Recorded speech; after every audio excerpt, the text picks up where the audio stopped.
Tuesday, February 1st, 2022, Monaco 64, home of alternative economics and contrarian views. We're going to look at the central bankers' inflation models today because they're failing monumentally. You've probably heard of Professor Neil Ferguson of the Imperial College of London and his modeling for the disease we've had for 2 years, apparently, and all the other scientists who have had all these models predicting doom and gloom as it pertains to this disease that we've had, this pandemic. And they've been completely wrong. And the Keynesians are no different. And the majority, or all central bankers, all mainstream economists, they're all Keynesians. They all think that they can forecast human action through equations, through econometrics. Yes, they're not proponents of the Austrian School of Economics. They don't look at human nature and how individuals act towards what's going on. And you see a lot of that still.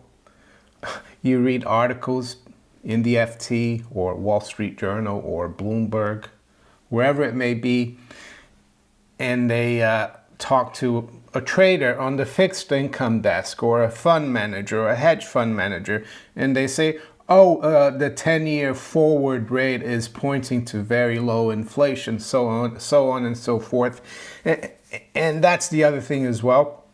These forward markets are all manipulated as well. They've been manipulated by the massive QE that the central bankers have been doing. So now they're continuing to forecast. They have these models, and they have different outcomes. And yes, they've gotten it pretty much right in the past. But it's like me saying, well, it could rain tomorrow, it could stay dry, and we could have a lot of wind. 3 different scenarios, and that's what they do. But now they're getting it so wrong that I think it's going to continue, and it's going to surprise them. They're way behind the curve, the central bankers. And here I'm talking more about the European version of the Fed, the Bank of England and the ECB. They're both meeting this week. The Bank of England is expected to raise rates. I think the market is forecasting a 90% chance that they will raise rates from 0.25% to 0.5%. And that's possible. The ECB is going to stay put. They're still, Christine Lagarde is still fiddling while the euro or the inflation burns, because the euro has actually rebounded fairly well in the last day or so. But I saw this article here. Bank of England predicted to raise for second time in quick succession. Central bank contends with surging inflation as well as booming labor market. The other thing that I think is happening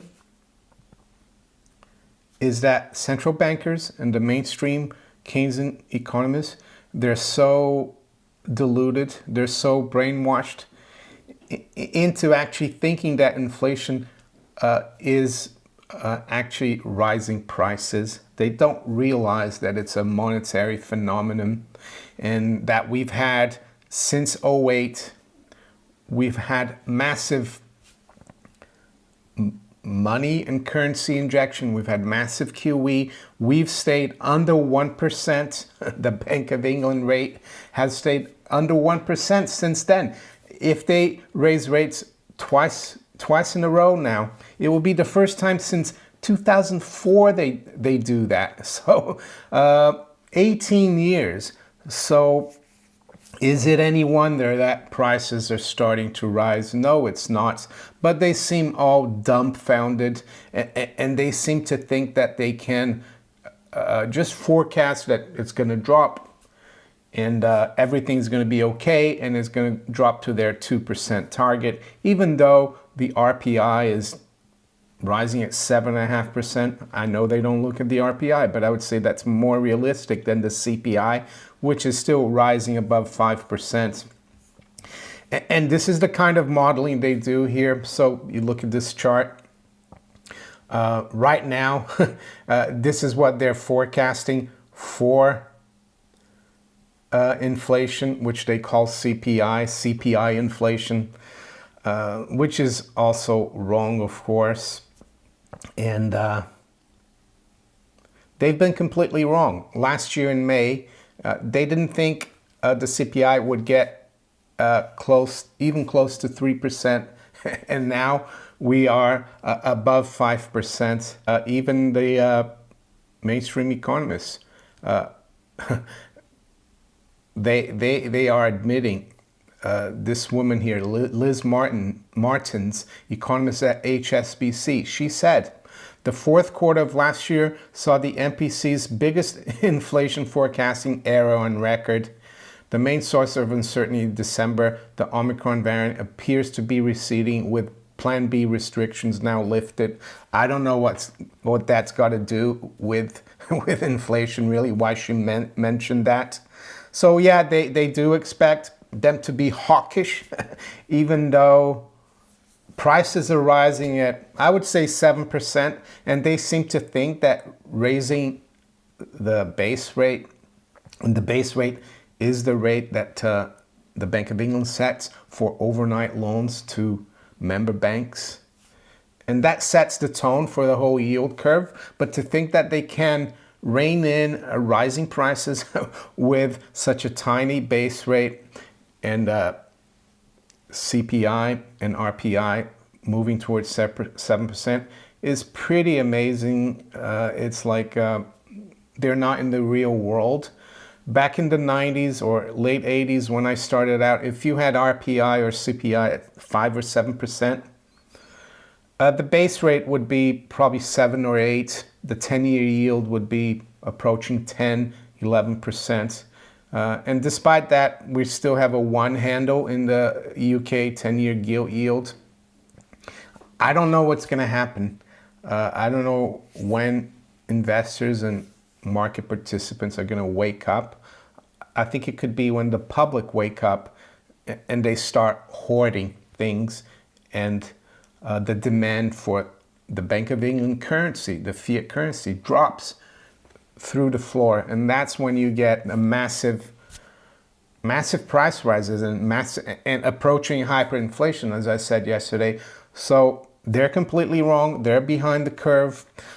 We've had more data about the CPI or prices yesterday. German CPI, that was expected to come out at 4.3%. It had risen to 4.9 the previous month, and their forecast was 4.3. But guess where it came out at? 4.9. And they have another measure of CPI, or it's called HICP. That was at 5.1% the previous month. And for January, they expected it to drop to 4.7, but it stayed there at 5.1. And we've got some more CPIs that came out this morning. We've got the French one. That was expected to drop from 2.8 to 2.4, but it actually came out at 2.9. And also the HICP was expected to drop from 3.4 to 3, but it stayed fairly elevated at 3.3. So they're way behind the curve, and they're doing nothing to contain the rising prices. And we're continuing to hear stories. Interesting story, again, from Michael Snyder about how Farming Insider is warning of coming food shortages in the US. They're going to be far worse than we're being told.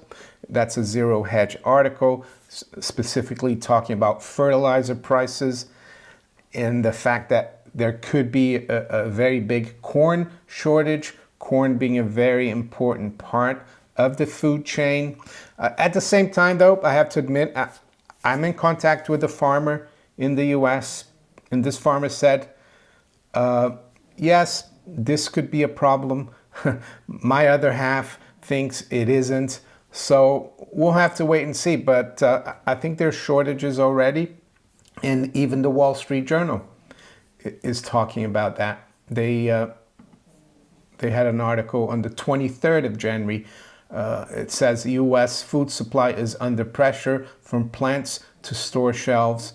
So, and yes, that is in the U.S., but it could spread all over the planet, all over the world.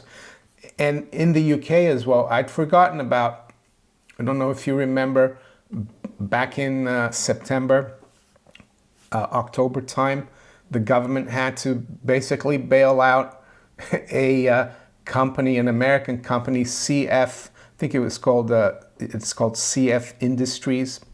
They produce ammonia, and carbon dioxide is a byproduct of their industrial process, and that carbon dioxide is used for food packaging, for slaughtering, for many things. We didn't know at the time how important this CO2 was and how it was creating a big problem. And yesterday was the last day that the government supposedly was going to support CF Industries. So as you can see here, BBC, I usually don't use the BBC, but here we go. Concerns over food shortages as CO2 deal ends. So that was yesterday. This article came out yesterday. So are these things causing the rising prices? No. The real underlying cause of rising prices is too much currency chasing too few goods. It's also been 30 years of financialization, 30 years of thinking that we in the UK or in Western Europe, US, can have an economy that's totally based on borrowing and credit and consumption and services, and not to have our own, and I'm not saying we need to be autarkic and totally separate from the rest of the world and not trade, but we've gone too much the other way, and that's what it's all about. And I think, unfortunately, the central bankers, they're going to be way behind the curve, and they're not going to do enough because they can't, because we've had to indebt ourselves so much to keep this financialization going that if they raise it too much, it's going to be a disaster. And their modeling, believe me, it's probably even worse than Neil Ferguson's. Of course, Neil Ferguson is predicting really high numbers. The Bank of England and other central bankers, they're hoping for really low CPI or inflation. So with that, let's quickly look at the markets. It's 20 to 9 a.m. London time. Yes, the NASDAQ did rally quite well in the last couple of trading days of the month. It still finished down, I think, 9% for January, so that wasn't very good. Is buy the dip still applicable? Who knows? We'll have to wait and see. I'm not too concerned about the stock market. I focus on what I'm doing. I do have some stocks, as I've said many times, focused on the mining sector and commodities. I will make another video one day about what I've got. It's not advice, but you can take it as an idea, I would say. We're going to look at gold and silver as usual. Right now, gold is up about $6 at 1802.70. High's been 1804.70, the low 1794.45. Silver is up 14 cents or 2/3% at 22.60. Low's been 22.39 and the high 22.65. Just wanted to look at Palladium. I saw a headline or a tweet from someone I think it was TF Metals, saying how palladium is up like 24% this year already.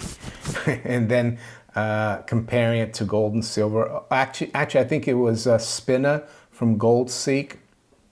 I forgot his first name. He's a really good guy to follow, GoldSeek and SilverSeek. So I wanted to look at palladium. So here's the, let's do a weekly chart.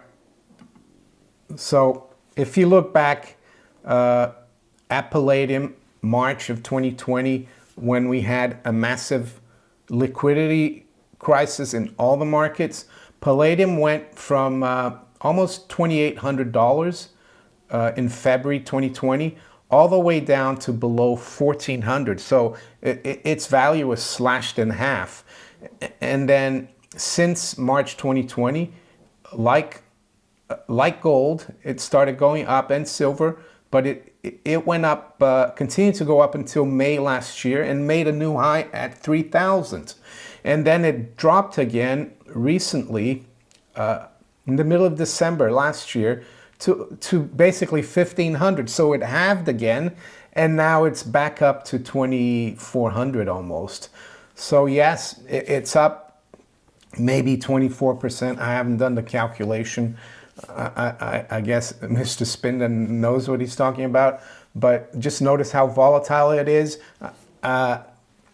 Is it got any relationship to gold and silver? Well, it's more of an industrial metal. It is a precious metal, but it could be an indicator of what we could see in gold and silver. But anyway, it's not something that I'm exposed to. You can't, I follow gold and silver. Some of you might have some palladium, but it's been a little bit like the crypto of precious metals, very volatile. Anyway, let's go back to the stock markets now. The Dow future is up 65. NASDAQ is up 62, or just under 0.5%. S&P future is up 0.2%. FTSE is up just over 1% at 75.35. And now to the currencies. Sterling is up 0.2% at 134.71. The euro, yes, it's up 0.25%, 112.57. And I saw someone point out to this chart here of the euro. This is a weekly chart. Well, let's do a daily one. As you can see here, when was it? 27th of January, the euro on the 26th and 27th, it dumped quite a bit. It broke through key support from a low in November last year, but now all of a sudden it's just rebounded and gone back above that 112 level that was key support. And some people think this could point to a medium or short-term top in the dollar index, seeing that almost 2/3 of the dollar index is based off the euro. So let's continue with the currencies. The dollar is down 0.1% versus the yen at exactly 115. The dollar is down slightly versus the yuan at 636.60. Aussie dollar up 0.2% at 70.80. The dollar is down 1/3 versus the Canadian dollar, 126.64. And the Kiwi dollar is up 1/3 at 65.95. To the commodities, we've got WTI crude unchanged at 87.50. High-grade copper is up just over 1% at 437.05. And U.S. nat gas is at 477. It's down just over 1%. And to finish off, the U.S. 10-year yield is unchanged at 1.79%. And the other thing I noticed is that the German 10-year yield is now positive. It's gone from negative. The 10-year Bund yield, it's trading just above zero. It's at 0.5 basis point. The range has been like 0 to 2.8 basis points. So that inflation number or CPI number from yesterday is not helping. I think investors could be waking up. So if you enjoyed this video, make sure you hit the like button. Please share it far and wide. Think about subscribing to my channel if you haven't yet. And you can also follow me on Rumble, Twitter, Facebook, and all these other platforms below here. I wish you all a great day. Take care. Bye.